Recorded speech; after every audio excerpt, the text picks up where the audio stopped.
journée qui est réservée pour, en tout cas, pour célébrer donc, les réfugiés, parce que voilà, déjà, il faut, pour revenir au statut aux réfugiés, c'est une personne voilà, qui, pour des raisons de persécution, en tout cas des raisons souvent assez douloureuses, a dû quitter donc, son pays d'origine pour chercher asile donc, dans un autre territoire. Et effectivement, ça a été judicieux que le HCR consacre le 20 juin pour célébrer tous ces réfugiés partout dans le monde. Au Niger, Dieu merci, parce que vraiment le Niger, c'est un pays d'hospitalité et d'accueil. Donc, avec le Haut Commissariat des Nations Unies pour les réfugiés, qui est notre partenaire principal.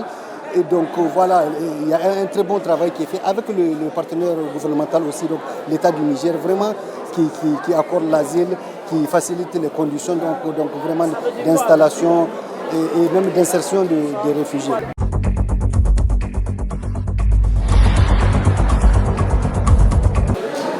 Ce que nous attendons pratiquement du HCR, c'est l'amélioration des conditions de vie des réfugiés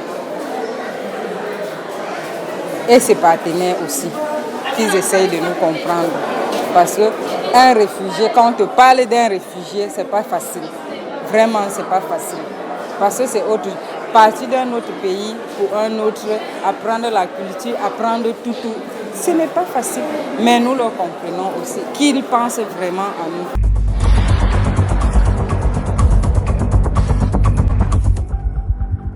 Ce projet, en fait, est mis en œuvre avec l'OIT, l'Organisation internationale du travail, et les HCR. Pourquoi? Parce que les HCR fait l'urgence, l'OIT fait le développement. Donc, à deux, ils ont créé un nexus urgent de développement. Donc, là où l'OIT, là où les HCR interviennent en tant que comme une sorte de sapeur-pompier, donc maintenant, le BIT intervient pour des actions de développement, d'autonomisation. Donc, c'est que l'appel que j'ai lancé aux réfugiés, c'est en tout cas d'insister plus sur les activités d'autonomisation. En tout cas, ça permettra à un moment donné, en tout cas, de se libérer de ces apports, en tout cas, comment on appelle ça, des humanitaires en fait. Donc, il vaut mieux qu'on les apprenne une activité qui va leur permettre eux-mêmes d'être autonomes.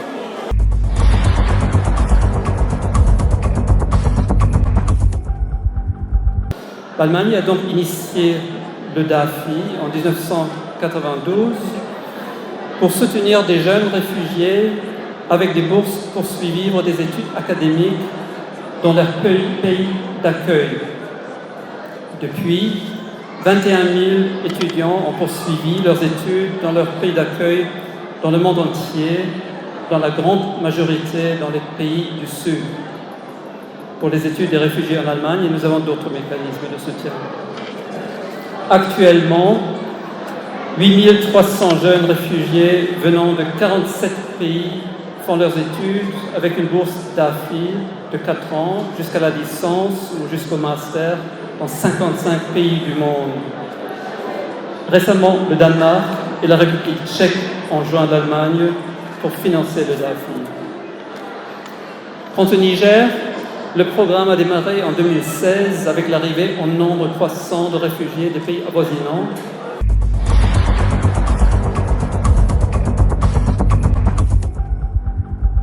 De 2009 à 2022, ce sont 59 jeunes réfugiés qui ont bénéficié de cette bourse, dont 6 inscrits à l'extérieur, à Dakar au Sénégal, et 53 au Niger, entre les universités de Niamey, Tawa, Maradi et Zender, et 53 jeunes, disais-je, inscrits localement pour poursuivre leurs études supérieures.